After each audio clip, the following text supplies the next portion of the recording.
Hello, everybody, ladies and gentlemen, and welcome to episode 4 of the Mental Health Podcast TV show. Today, I'm joined by somebody that I'm a big fan of, Belinda Hillman, and we're here talking today about growth mindset and entrepreneurship. So let me introduce our wonderful Belinda. She is the founder of BelindaMindset.com. Belinda's mindset is, well, she produces hairdressing motivational cards. She's been in the hair and beauty industry for 23 years and an award-winning hair beauty salon owner for 14 years.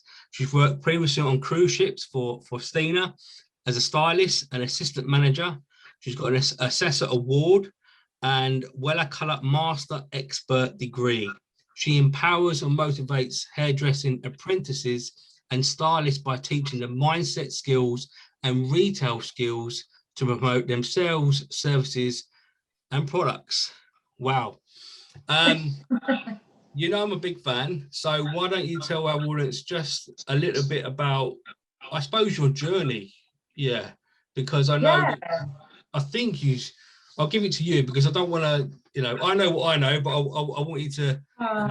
Well, thank you so much for having me. It's so amazing to speak about my product, and I know you gave me the Gold Award for an innovation and learning design, and I'm so grateful because you're not in the hair industry, but to see the potential in what these cards can do really excites me. So yeah, my name's Belinda Hillman. I live in Newcastle, but originally from Wales, and these cards are an innovation in education and motivation. So how did this come about? I think as professionals, as individuals, we all set along our journey and we all have doubts and fears.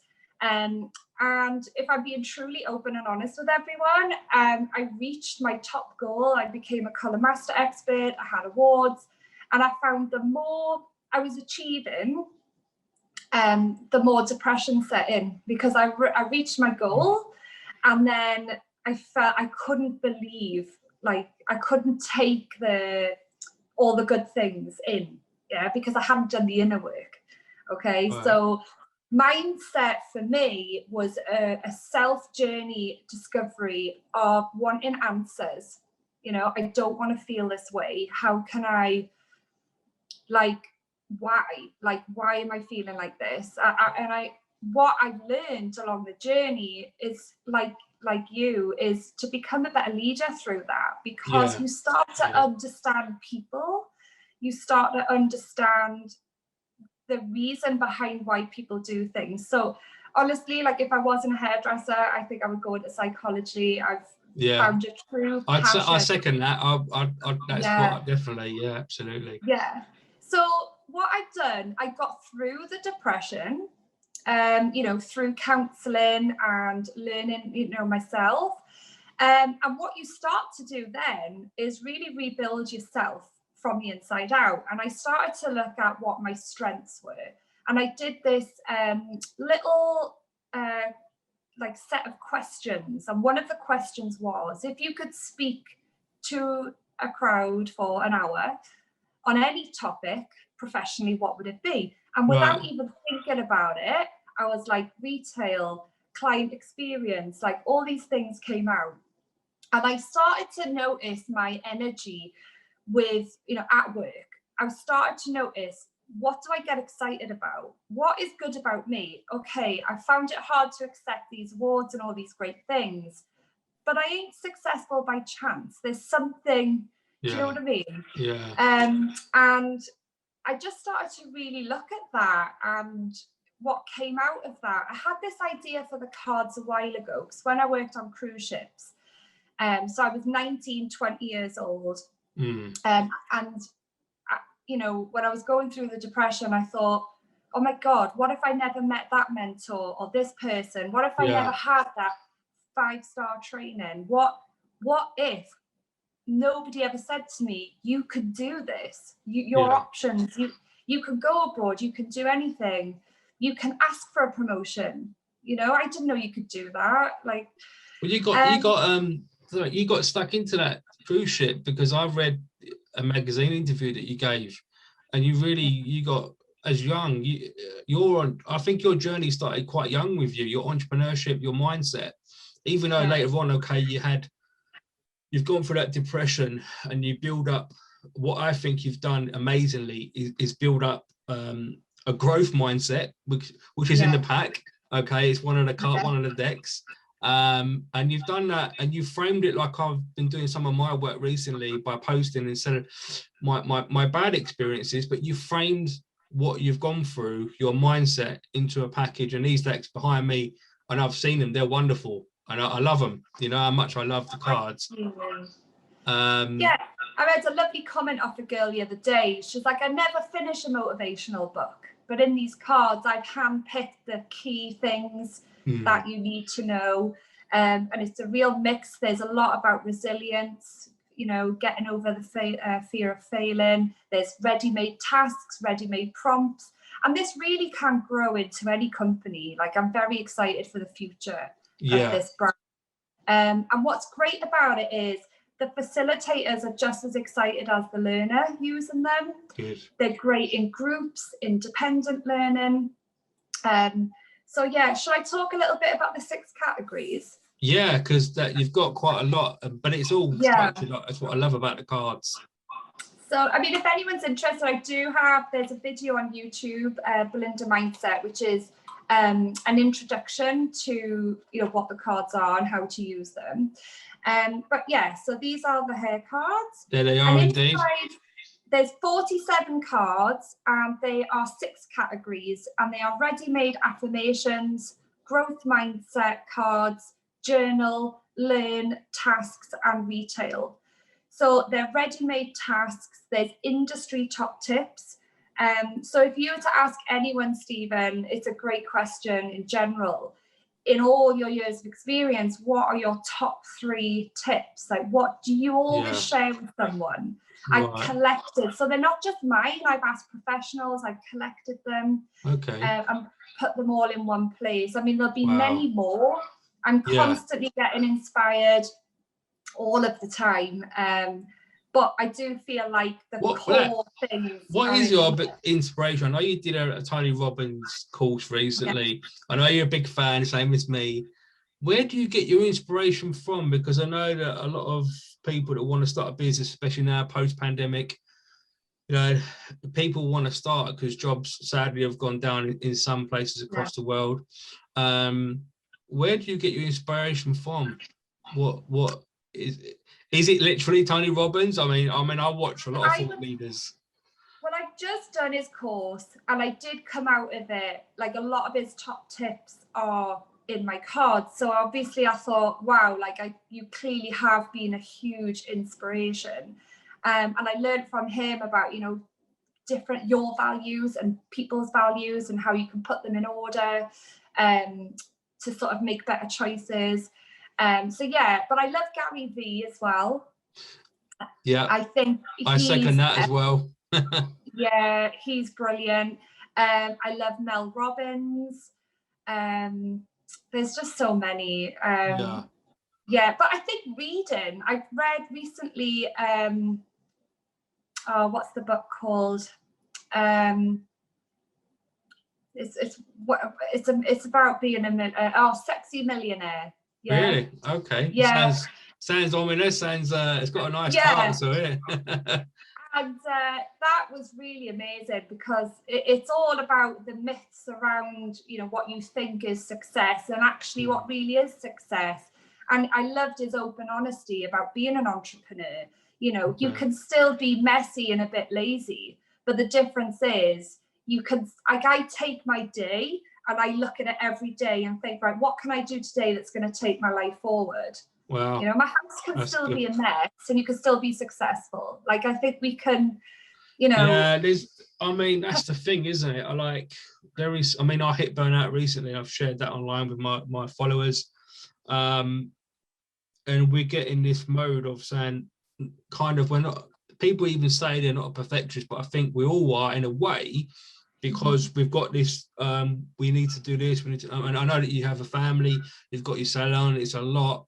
But like you say, does it really matter if I don't do the washing today? If I just sit down in a chair for half an hour, have a cup of tea, compose myself, because I know in your pack, which leads on to a really good question, I think, because you talk on, I think there's like a reflection part in your pack. And I did a recent episode on self-leadership. What would you say to someone, a young male or female, or anybody starting a business or a salon? We go through self-doubt a lot. What advice would you give? Because I know that's kind of in one of your frameworks on your pack. Yeah, my advice, and this phrase will help you always, is to know you're enough. Like, absolutely, you're enough. Yeah. Okay. And it really does center you. It brings you right back. Every time you doubt yourself, no, I'm enough. But I love journaling. I rave about journaling, and I'm really surprised at how many people have this mind block of putting pen to paper. But what I love about it is that you really need to get to know yourself inside out, because that's where the power is. You know, if you are so sure with all of your being about what you're doing is your purpose, is what's right, what you value, you need to get to know yourself. You need to ask yourself questions that you would maybe ask somebody else. So has journaling helped you? Like, because I've looked at the journaling curriculum that you offer, and it's amazing. I've been trying to champion this for years, by the way, to tell people, look, I'm a former educator, and I know what the power of journaling is. What if you put a sheet in front of someone and you tell them to ask yourself questions, and you score yourself, which is even more, and you use that as kind of a target zone of, like, what do I really feel I want to improve on myself, and then you become more, your self-awareness grows as well through that process. But how has journaling specifically helped you? Because you're what I would class as, hoping at mine, as a budding entrepreneur. You're building your brand. You're getting your ideas, going courses, which is amazing. How has journaling really helped you?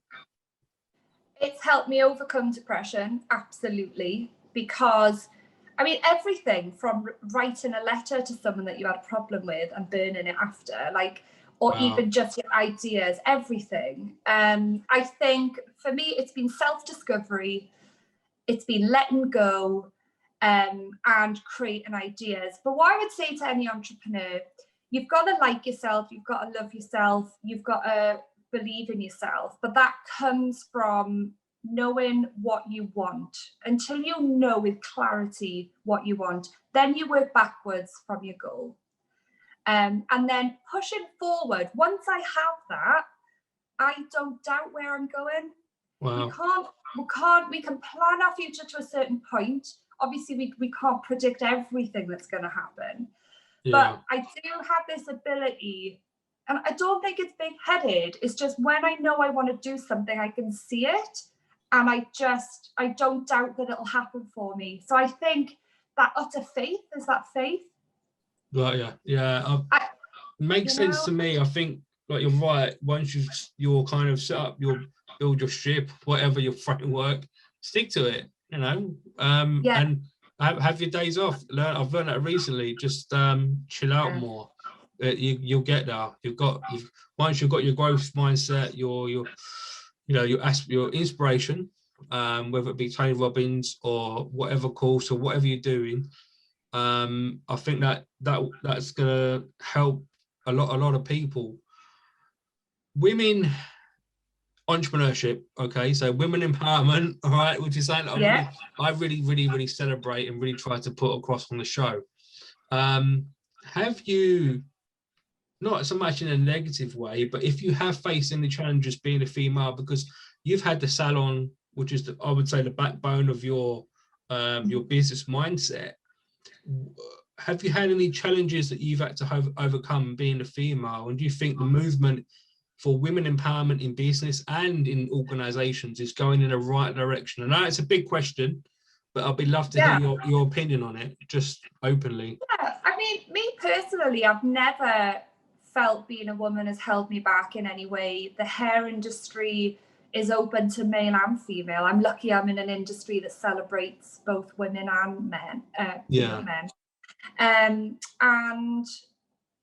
No, I've been very lucky. I'm up for 2 awards already. Yes, I've noticed. Yeah, Your awards, you're going up the ladder. I only got one yet, but I'm not really in it for awards. But I think from the health and beauty industry, to what I'm understanding, because I'm still learning myself, it's kind of made up a little bit on awards, really, to celebrate those individuals that go above and beyond, because it is design work, and I love designing, really.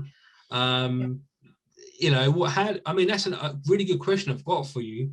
How do you inspire your team? And because, you know, you've got 2 teams, I think. I don't know, you've got the people that are kind of you're gathering for your Belinda Mindset brand, but also you've got your, because you like me, I'm a former teacher. I've been in the mud. I've trained people. You're doing that still as well in your salon. You're still training that team. You've got 2 teams per se. How do you inspire them? It's all right, you being inspired, but you still got to deliver a culture, and there's a lot of talk about company culture at the moment. So I'm really, absolutely. I mean, you know what? I think there's no such thing as a perfect team out there, and I think as a leader, once you accept that, and everybody's on their own journey, everyone's individual. All I can say is that I am a manager with a big heart, and if somebody's unhappy, I want to understand why. So I'm an empath. And I like to work through things quickly. I personally offer a lot of outside support to them. Although I've just done the mental health first aid course, and that has really opened my eyes, because sometimes we think, or you might have a personality that wants to fix people. And actually what that's taught me is that we can be there and listen, and to understand the difference between a down day and an actual depressive problem or specific need, and then you signpost. Because even big companies, I think they need to do more, but there are professional people that are doing their jobs really well, and we don't have to take it all on our shoulders. So I think to be a good leader is to not be so hard on yourself, be sympathetic, and all you can do is be there, listen, and encourage and signpost. So I've definitely starting to kind of see the difference between what I need to carry around and what is on them. So there's like a balance that you try and keep in check, I guess. So one of our values is your own health and well-being in our team, because I think we let clients down if we don't show up. So I'm so I do things like, if you go, because now we're with a lot of young people, so if they want to go on holiday for a week and drink every night, and they get to the point then they're really run down, so I've done this job a long time, I make sure I go, well, do you think it's a good idea that you maybe take a few days off when you come back before you come back to work? So I think I'm quite good at troubleshooting, thinking ahead. But you know what? Again, through journaling, through using the cards, because I sit down one-on-one with them and get them to identify their needs, where they think they can improve. But I think just taking the time for people, you know, that means a lot, doesn't it? Telling them that you hear them. I never had that in my career. I did as a teacher, because it was kind of, I don't know, teaching is, I don't know, is a lonely profession, because you spend a lot of time in the classroom, but the support is there definitely in schools. I know the education is changing fast, and it needs to, because sadly we're behind in from what students have missed out on COVID. But I've never really had support.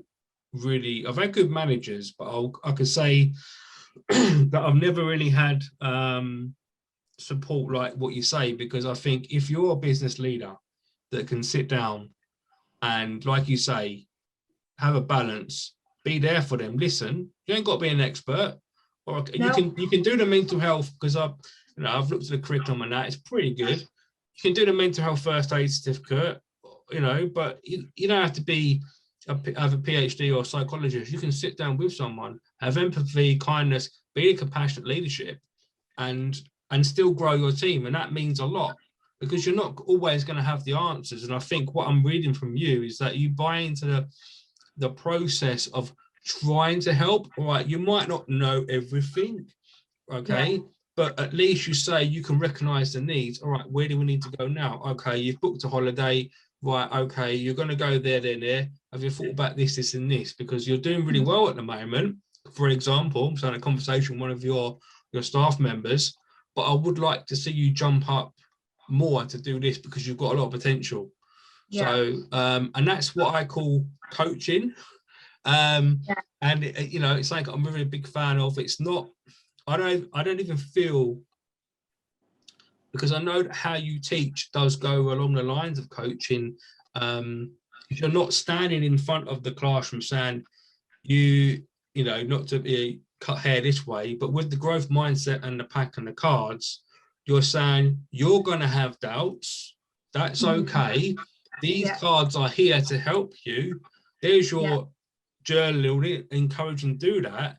So you're coaching them into performance, which is what we want companies to do, and which is what I love. I mean, what's your opinion? I mean, do you think that to build a growth mindset, because I think that everyone's got so many different definitions about what a growth mindset is, do you think that coaching has got a specific role to play in creating a growth mindset for each person?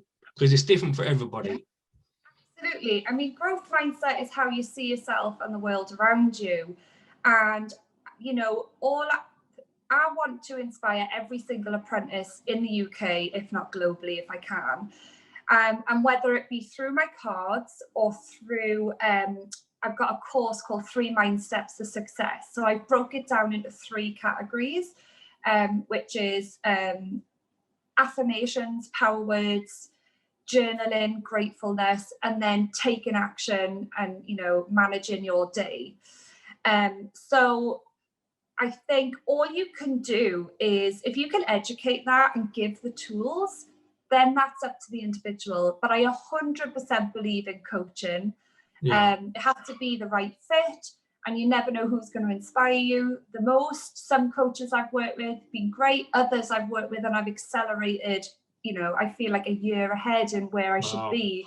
You know, if they'd be really clear in where I should be going and are very good at instructions, but you've got to do the work on your end. Yeah, that's important, because I was about to say, so there's a misperception that coaching is a one delivery method, and it's not. It's where you meet in the middle. I always say, because I do that a lot, and, you know, as a teacher, I couldn't, you know, say to my student, they wanted to get a distinction in an assignment, that, you know, I couldn't give that to them. I would give them some instruction, some resources, encourage them. I think praise is undervalued still in companies, and when you offer the coaching style in you know, in business, that it's you're not overpowering someone. You're saying there's a bit of rope for you, and then you kind of bring them up. And I think that's what you're trying to do with your brand and the cards, because the cards really resonate. They resonate for me. I'm a former teacher,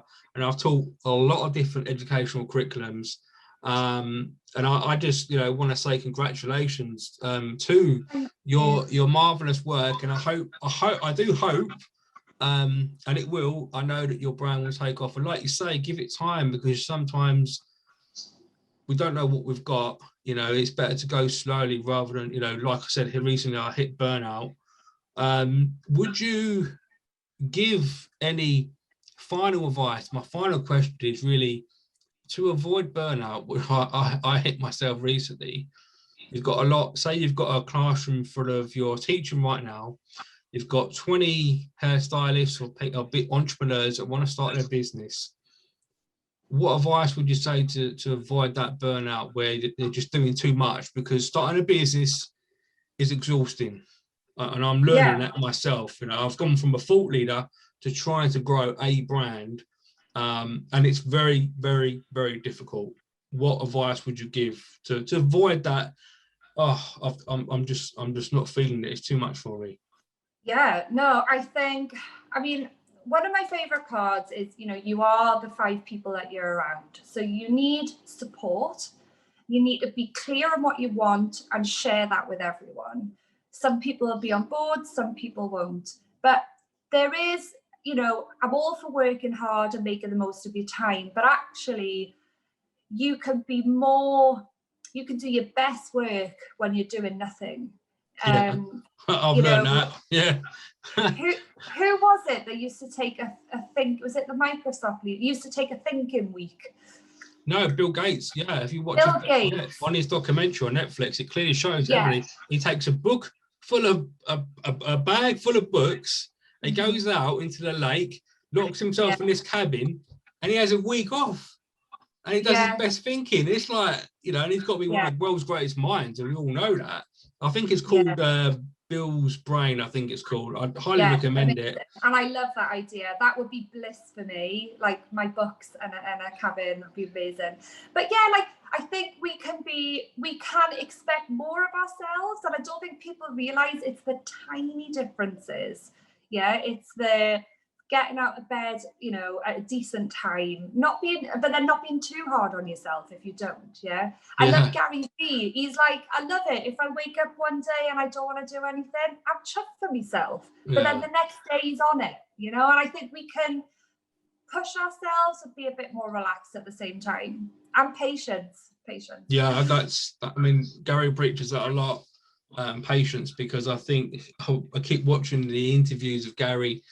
And when he does his old shows or his old seminars where he used to go to universities and the students would ask him the same question, how do I get there? I want to grow my brand. You're 19. Why are you in a rush? You don't just wake up. And I used to say this to my students, you don't just wake up and say, I want to become a millionaire. Life is not like that.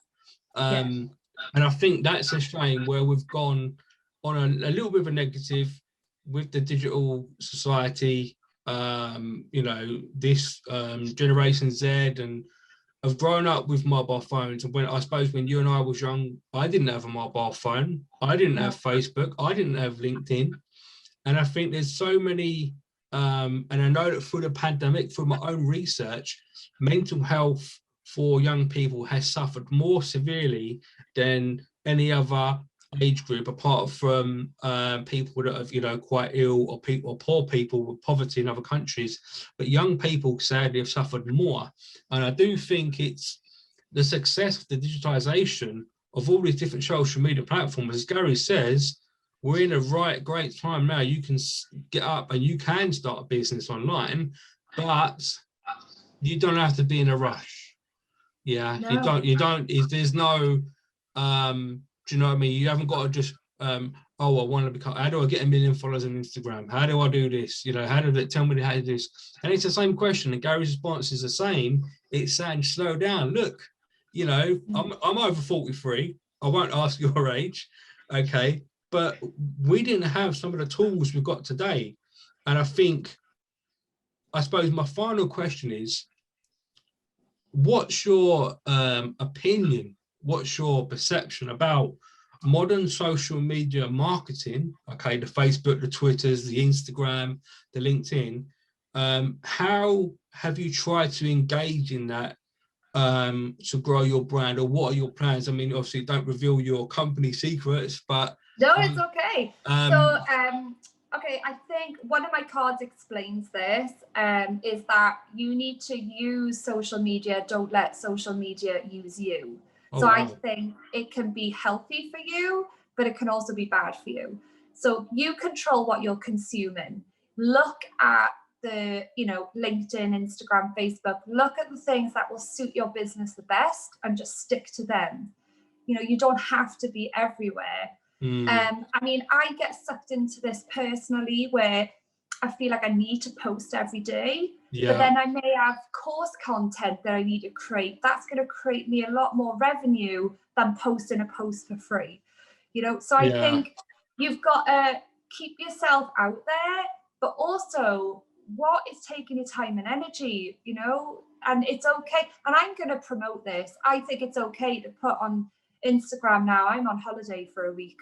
I won't be posting. I'll be I'm getting a more of a feel. I'm branching out myself on different media platforms because I've kind of hit a good point on LinkedIn. I think I've got some good feedback, but it's important because I think that's another thing. I think we both got the same teacher here, Gary Vee, but a lot of students ask, pick one platform, you know, and just try and go from there.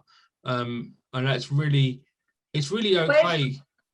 Where's your customer? Yeah, you know? And that's it. Today I watched Marketing for the Now, latest episode, and it was talking about transformation.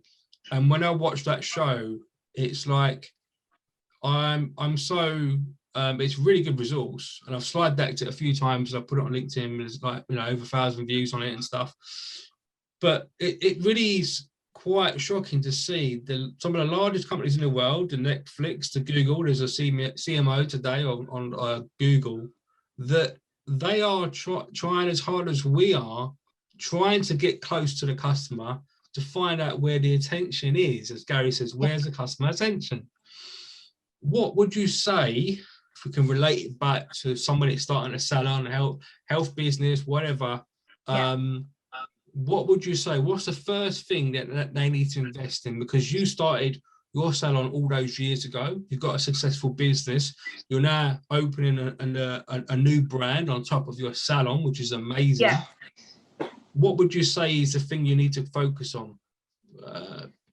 100% your money mindset and a business coach. You need to have some idea. I mean, are you just talking about social media or generally? I suppose it's on the first question. I suppose it's like just on the business. Like, what would you focus on? Would it be social media? I suppose. I don't know if what worked for you, because I can see your brand growing on LinkedIn slowly. Your personal brand is getting there. You've done magazine interviews. Yeah. What worked for you? A couple of things. So firstly, I mean, I jumped into having a business and I had a little bit of knowledge about how to grow my own column, and I knew what type of clients I wanted. And a lot of it come quite naturally. But I think having some sort of business coach in your industry will always it'll save you years of stress. Yeah. The other thing is networking, because I think you underestimate, some people do, on how much that can help you.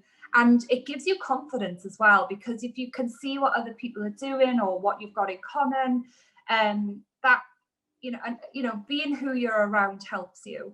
Networking. And then as for the hair industry, definitely Facebook and Instagram are where you should be. And then if you're an educator, LinkedIn has been a massive success for me. Wow. Like, really, LinkedIn.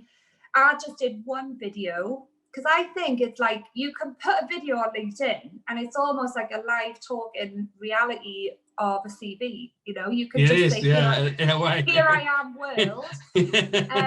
And this lady, Angeline Hayden, who has got a business called Midas Training, she does exceptional customer service. And honestly, she literally was attracted to my brand and what I was doing, and we've had massive success together. She got my cards recommended by Habia, which is one of the biggest sort of education authorities in the industry. And we had very similar starts. She had to be super independent when she was young, and I just think LinkedIn has definitely brought the right people, when you project out what you want. Yeah. But so I think networking, business coach, money mindset, and every salon's different. You've got to understand what your profit margins are, and then building. You don't have to be really fancy, but just spending a little bit of time on getting your branding looking right can take you far. Yeah, because I've looked at your brand, and you can see the brand, what effort you've put in the picture behind me, because marketing though, this is basics. Yellow is a kind of buy-in. I remember working in Curry's all those years ago in the 90s, and he used to make us wear yellow shirts because they thought, and the science is there to back it up, that the customers will approach you because you're in yellow, and if they want to buy something, yellow. So there's that. Do you know what I mean? I think you branded really well. I suppose, I just want to thank you so much for coming on the show. I'm hoping that we've covered a lot of ground and we've given value to people that want to start a business. Is there any final tips that you would say to somebody post-pandemic, because it's still, you know, I think there's a lot of people out there that want to start their own business. Any final tips you would say in terms of growth mindset? Because that's the real thing I think that we all need. We all need a growth mindset. It doesn't matter who we are. You could be Tony Robbins. You know, he's certainly got a growth mindset. You could be Gary Vee. He's got a growth mindset, and it means something different for all of us. What would you say the best thing to help others to create a growth mindset? Because we can't all do it like that. Exactly. It takes work every single day, just like brushing your teeth. So for me, affirmations are really powerful. So if you bear in mind, growth mindset is how you see yourself in the world around you. So what do you want to look like? What do you get to know yourself, and then have that image of what is your best version of you. Okay, that's all we all can be, is our best version of ourselves. Create affirmations around that. So they start with I am, but you have to link an emotion to an affirmation for it to be really powerful. So I really believe in that. And what I was going to say, so affirmations, you need to, if you can grow in any business, you need to get comfortable being on camera. And I think it can be one of the biggest one of the biggest things to get over. But you know what? It's a gift to yourself to just get over it. I love being on camera. Everyone knows that, I think. Yeah, it can really hold you back though. Like, I think it's only going to become more. A lot of education is now delivered online. That I don't think I think it'll be a mix of the two going forward. The self-education industry is predicted to worth, and Tony Robbins quoted this, so I've still got to check the data, and I can see this happening. It's already predicted to be worth about $1 or $2 trillion in the future. That will be 1 billion a day people will spend on the planet going into courses like your brand, growth mindset, or going on Udemy or LinkedIn Learning, and actually getting some, because we know that the education system isn't working, right? It's, sad in the UK, we have to stay in education until we're 18, which is different to when me and you was at school and college. So I just want to thank you. I could speak to hours for you, because growth mindset and entrepreneurship is two important topics, and I just want to thank you for coming on and sharing your journey, your wisdom, your leadership, your vision about, your understanding about women empowerment. And I just think that you are a clear role model for a lot of people watching this, and I hope that people made loads of notes and play back this video thousands of times. But no, thank you so much. So that's it, guys. That's the end of the show. That's episode 4 of Mental Health Podcast TV show. I hope you enjoyed it. Listen, if you want to come on the show and you're a female entrepreneur, men's season starts in September, okay? But I want to give women a space at the moment. If you're a proud business owner, you're a female and you've got something you want to celebrate and it's dear towards mental health, please do direct message me on LinkedIn. I would be glad to have you on the show. Any final thoughts, Belinda, for our audience on growth mindset? I think the biggest gift you can give yourself is the fear of failure. If you cannot take life too seriously, like, just relax a little bit and just be proud of yourself for having a go. I think, the fear of failure is just, the biggest gift you can give yourself. Get over that. Thank you so much, Belinda. So we say goodbye now, wherever you are, New York, London, wherever this is going out. But it's going out on LinkedIn first, via YouTube. So thank you. Goodbye, everybody. Thank you so much. Thank you. Bye. Bye. Hello, YouTubers. So thanks for watching that great episode. One of the best episodes I've done on my mental health TV podcast show. Listen, if you're a female entrepreneur, you want to come on, please do direct message me. Go down the bottom there, you can find a link to LinkedIn. But please subscribe. I've got some great videos on this channel that will help you in your journey in recognizing not just your purpose, but if you're going through some difficulties, different emotions, you know, the pictures I've got behind me are real videos that I've made. I've been through a lot in my life. I've been through sexual abuse, violent abuse, racism, and I've walked through the other side. So please do subscribe. There'll be plenty more channels, plenty more podcasts, and loads more stuff coming through in the next foreseeable future. Please subscribe. Take care. Bye for now.